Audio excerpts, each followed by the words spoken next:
नमस्कार दोस्तों, संध्या वंदन की श्रृंखला में इस सीरीज में आप सभी का तहे दिल से स्वागत है। आप सभी का बहुत बहुत आभार है। आभार इसलिए भी क्योंकि आप लोगों ने इस श्रृंखला को बहुत प्यार दिया है। उम्मीद करते हैं कि आगे प्यार मिलता रहेगा।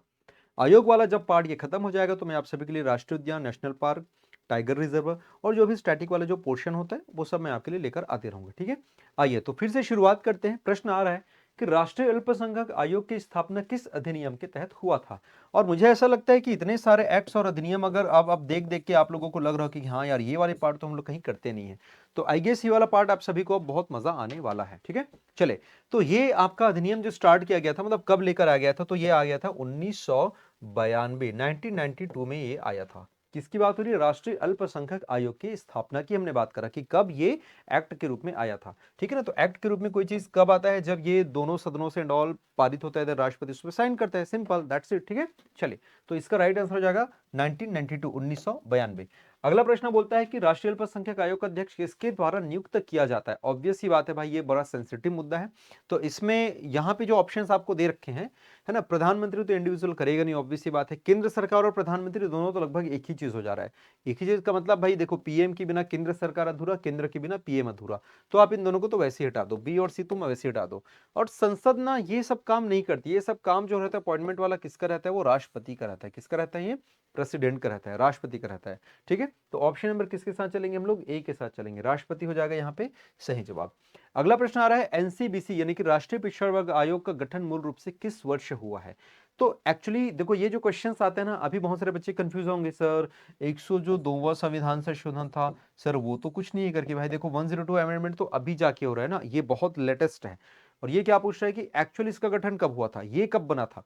तो इसका जो गठन हुआ था वो बना था 1993 में, 1993। देखो सारी ईयर आसपास आपको देखने को मिलेंगे, कोई 91, कोई 92, कोई 93, ऐसा उसी ड्यूरेशन में आपको मिलेगा, कोई 95। तो 93 में इसका मूल रूप से गठन हुआ था। 102वां जो संविधान संशोधन था वो क्वेश्चन मैं यहां से कर लेता हूं। आपको बताना है कि राष्ट्रीय पिछड़ा वर्ग आयोग को संवैधानिक दर्जा कब मिला।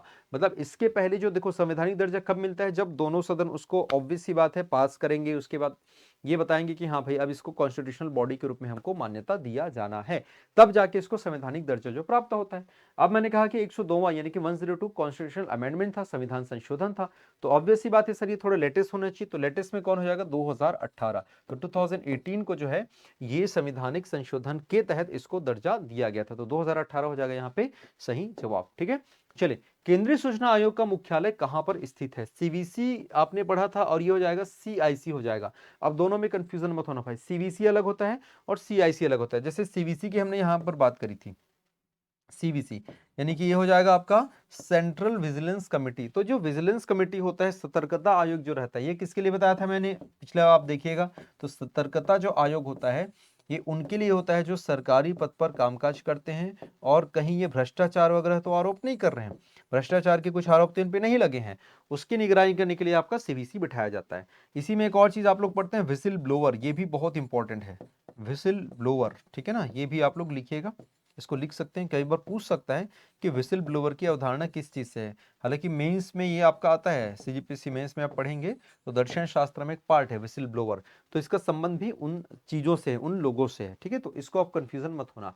यहां पर हम किसकी बात कर रहे हैं? हम बात कर रहे हैं सूचना आयोग, यानी कि हम यहां पर बात कर रहे हैं इंफॉर्मेशन।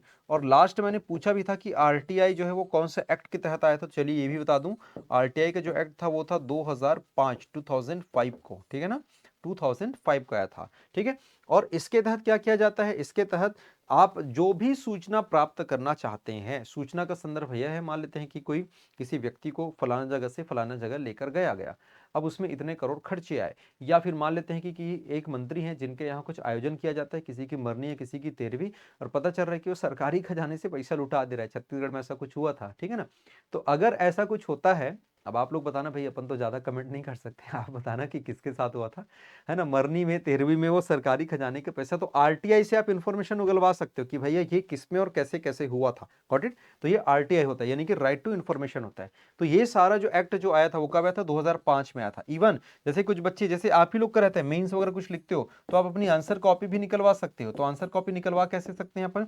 ये इसी एक्ट के तहत निकलवा सकते हैं। इसमें कई बार आता है कि क्या क्या प्रावधान है, किसके तहत आपको ये मना कर सकता है। तो राष्ट्रीय सुरक्षा, याद रखना ये प्रश्न कई बार पूछा गया है, अगर वो नेशनल सिक्योरिटी का मामला है, राष्ट्रीय सुरक्षा का मामला है, तो वो आरटीआई की कॉपी आपसे नहीं देगा, है ना, राइट टू इंफॉर्मेशन। और ये चीज पता है, आप कोई भी संस्था चले जाएं, कोई भी मतलब कोई भी सरकारी संस्था, प्राइवेट में भी हालांकि इसको आपको देखने को मिलेगा, but most of the time कोई भी गवर्नमेंट ऑर्गेनाइजेशन में प्रॉपर आरटीआई का एक अलग से एक शाखा, एक ब्रांच होता है। ज्यादातर में जो हेड होते हैं, जैसे स्कूल्स कॉलेज में आएंगे तो प्रिंसिपल जो है इसका मेन होता है, हालांकि वो किसी को और भी दे सकता है अपने बिहाफ में, बट ज्यादातर केसेस में वही होता है।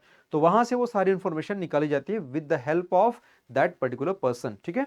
चलिए, अब आपको पूछा कि मुख्यालय कहां पर, तो मुख्यालय कहां पर मिलेगा आपको, न्यू दिल्ली में आपको देखने को मिलेगा, नई दिल्ली में आपको इसका हेडक्वार्टर आपको देखने को मिलेगा, ठीक है। चलिए, अब जाते जाते जिस प्रश्न का उत्तर देना है, क्योंकि शायद मैंने आज क्वेश्चन पूछा नहीं आपसे, प्रश्न है जिसकी देखो 2005 में आया था, तो एक और ही एक ऐसी स्कीम आई थी जिसका हाल ही में नाम चेंज हुआ है।